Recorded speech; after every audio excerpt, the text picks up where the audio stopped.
Votre problème, c'est que vous ne brillez pas assez en société, donc je vous apprends à reconnaître une église romane d'une église gothique en 30 secondes. Autant dire que les prochaines balades en famille ou avec des amis, vous allez être la star. Bon, le tips fonctionne 90% du temps, ça suffira amplement pour des gens qui ne sont pas spécialistes. La seule chose que vous allez devoir retenir, c'est regarder les fenêtres.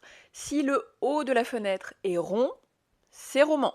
Si le haut de la fenêtre est un tout petit peu incurvé, voire en pointe, c'est gothique. Deuxième chose à retenir, le style roman est plus ancien que le style gothique. Donc pour ce qui est des églises romanes, une fois que vous les avez identifiées, vous pouvez piffer et dire qu'elle est probablement du Xe siècle, puisque c'est un style qui principalement s'est développé entre le 9e et le 11e siècle. Au pire, si vous vous trompez, vous direz que le style du 10e siècle ressemble beaucoup au 9e ou au 11e. L'escroquerie n'a pas de limite. En revanche, si vous tombez sur une église gothique, là, n'essayez pas trop de piffer, puisque c'est un style qui se développe du 12e jusqu'à la fin du 15e siècle, donc c'est un peu plus risqué. Maintenant, on fait le test pour voir si j'ai réussi à faire de vous des experts. L'abbatiale Saint-Autre-Moine d'Issoire, niveau facile. Là, c'est très clair, les fenêtres sont bien arrondies sur le dessus. On est sur une église romane. Un petit peu plus dur, la cathédrale Notre-Dame de Laon.